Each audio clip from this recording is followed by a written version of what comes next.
Singapura gagal mengamankan kemenangan saat menjamu Vietnam pada leg pertama, Kamis malam WIB. Tuan rumah harus kecolongan 2 gol di menit akhir, skor 0-2 untuk tim tamu. Pertandingan berlangsung sangat ketat sejak menit pertama. Kedua tim saling jual beli serangan, namun pertahanan kedua tim juga tampil solid. Singapura yang mencoba mengubah kutukan 26 tahun tak pernah menang melawan Vietnam tampil cukup dominan sepanjang 90 menit laga berlangsung. Tuan rumah mampu menguasai permainan dengan persentase 70% berbanding 30%. Tak hanya unggul dalam penguasaan bola saja, Singapura juga mampu menciptakan 9 tendangan dan 4 kali merepotkan kiper Nguyen. Namun sayangnya, setiap peluang yang hadir tak ada gol yang tercipta. Sementara Vietnam, yang terlihat kesulitan bermain di lapangan sintetis bukan tanpa perlawanan. Vietnam mampu menciptakan 8 peluang dan 3 mengancam gawang Singapura.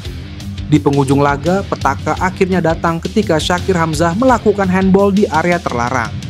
Nguyen Tien Linh, yang menjadi algojo sukses mengeksekusi penalti. Tak berselang lama, giliran Rafaelson yang mencatatkan namanya di papan skor setelah memanfaatkan umpan sepak pojok. Hingga peluit panjang dibunyikan, skor 2-0 untuk kemenangan Vietnam tak berubah. Ini merupakan keuntungan bagi Vietnam. Pasalnya, leg kedua mereka bakal menjadi tuan rumah pada 29 Desember mendatang. Ketum PSSI Erick Thohir menyatakan respek kepada seluruh pencapaian Shin Tae-yong untuk timnas Indonesia. Erick Thohir baru saja diwawancarai media Korea Selatan Best 11 soal perkembangan sepak bola Indonesia, termasuk pencapaian-pencapaian timnas Indonesia saat ini. Ketum PSSI tersebut menyatakan respeknya kepada Shin Tae-yong yang sudah 4 tahun membangun timnas Indonesia. Dalam 4 tahun kepemimpinan Shin Tae-yong, timnas Indonesia memiliki beberapa pencapaian. Yang terkini tentu berhasil membawa timnas Indonesia lolos ke putaran ketiga kualifikasi Piala Dunia 2026 yang jadi kali pertama buat skuad Garuda. Shin Tae-yong berhasil pula membawa timnas Indonesia untuk pertama kalinya lolos ke fase gugur Piala Asia pada 2023 lalu, atau pencapaian timnas U23 Indonesia jadi peringkat keempat di Piala Asia U23 2024. Erick menyatakan respek kepada seluruh pencapaian Shin Tae-yong untuk timnas Indonesia. Menurutnya, Shin Tae-yong memiliki ketulusan dalam melaksanakan segala plan PSSI. Coach Shin percaya pada rencana yang saya dan PSSI miliki, dan dia bekerja sama dengan saya untuk mengeksekusinya secara tulus, kata Erick Thohir. Saya sangat menghormati banyak prestasi yang telah dipersembahkan Shin Tae-yong untuk sepak bola Indonesia, tambahnya. Ganasnya Sydney Van Hooijdonk, penyerang yang ramai disebut bakal memperkuat timnas Indonesia. Sydney Van Hooijdonk merupakan anak dari pesepak bola legenda asal Belanda, Pierre Van Hooijdonk, yang memiliki darah Indonesia, tepatnya dari Maluku. Sydney Van Hooijdonk yang kini berusia 23 tahun merupakan pesepak bola berkualitas. Ia tercatat 58 kali mentas di kasta teratas Liga Belanda Eredivisie dengan 22 gol. Di musim ini, Sydney Van Hooijdonk mencatatkan 8 penampilan di semua kompetisi bareng Bolonya dengan koleksi 1 gol.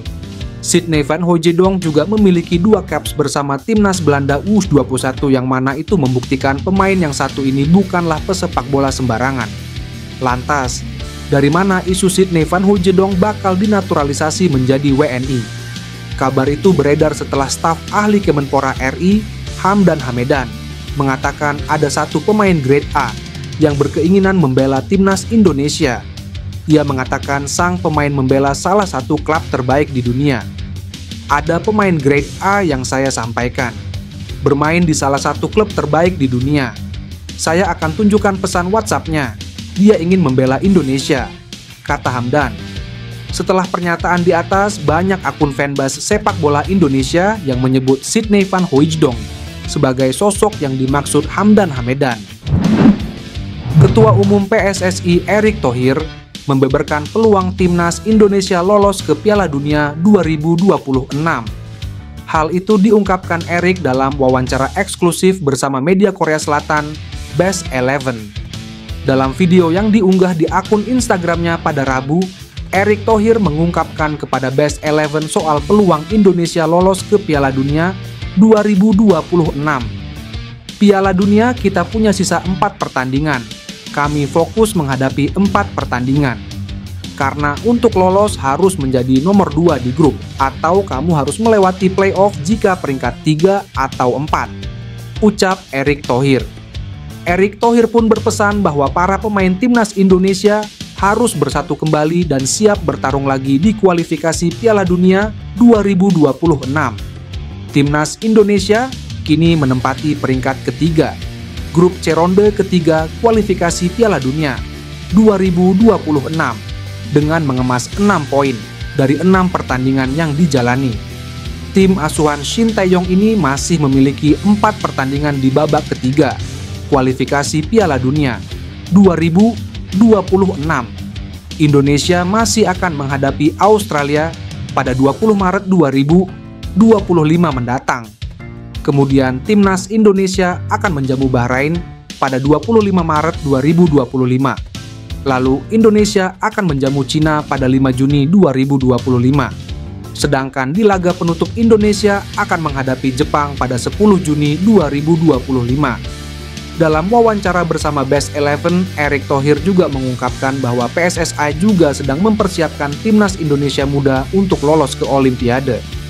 Calon pemain naturalisasi baru timnas Indonesia, Ole Romeni, dikabarkan akan siap debut dengan seragam timnas pada bulan Maret 2025 mendatang. Penyerang keturunan Belanda Indonesia tersebut disebut proses naturalisasinya tengah dikejar proses naturalisasinya saat ini. Kabar tersebut diungkapkan oleh Exco PSSI Arya Sinulinga. Hitungan kami untuk melawan Australia mudah-mudahan dan tidak jauh beda dengan proses 2 pemain lainnya. Jangan menyalahkan lembaga. Reses juga ada waktunya, ujar Arya Sinulinga. Hingga kini DPR RI memang tengah masuk masa reses akhir tahun dan diprediksi baru bisa memproses naturalisasi oleh Romeni pada bulan Januari 2025 mendatang. Namun, pemain asal klub FC Utrecht tersebut diharapkan bisa debut saat timnas Indonesia melakoni laga kualifikasi Piala Dunia 2026 round 3 zona Asia melawan Australia dan Bahrain pada bulan Maret 2025 mendatang. Di sisi lain, komitmen PSSI untuk segera merampungkan proses naturalisasi dari Ole Romeni membuat banyak pihak bertanya-tanya mengenai nasib program naturalisasi yang juga ditujukan kepada pemain keturunan lainnya, yakni Mauro Zijlstra. Penyerang berusia 19 tahun ini memang memutuskan untuk menjalani proses naturalisasi dan dikabarkan akan segera membela timnas Indonesia. Namun, menurut Arya Sinulinga, proses naturalisasi Mauro Zijlstra masih dalam tahap proses verifikasi berkas dan akan ditindaklanjuti apabila sudah memenuhi kriteria. Hal ini tentunya mengindikasikan bahwa Mauro Zijlstra masih belum menjadi prioritas naturalisasi dibandingkan oleh Romeni saat ini. Mauro Zijlstra sendiri kini merupakan punggawa klub asal Belanda, FC Volendam. Dirinya yang kini menjadi penyerang utama tim U21 klub tersebut tentunya diharapkan menjadi penyerang masa depan timnas Indonesia. Media asal Belanda, Voetbal Premier, membocorkan gelandang Royal Antwerp FC, Jairo Riedewald, dalam proses naturalisasi menjadi warga negara Indonesia. Hal itu diungkapkan salah satu host di podcast garapan Voetbal Premier. Dalam podcast tersebut, mereka sedang mewawancarai calon penyerang timnas Indonesia, Mauro Zijlstra.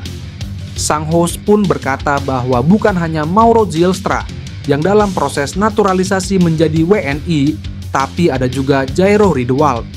Jika Jairo Riedewald benar didatangkan PSSI, tentunya kabar baik bagi pencinta timnas Indonesia.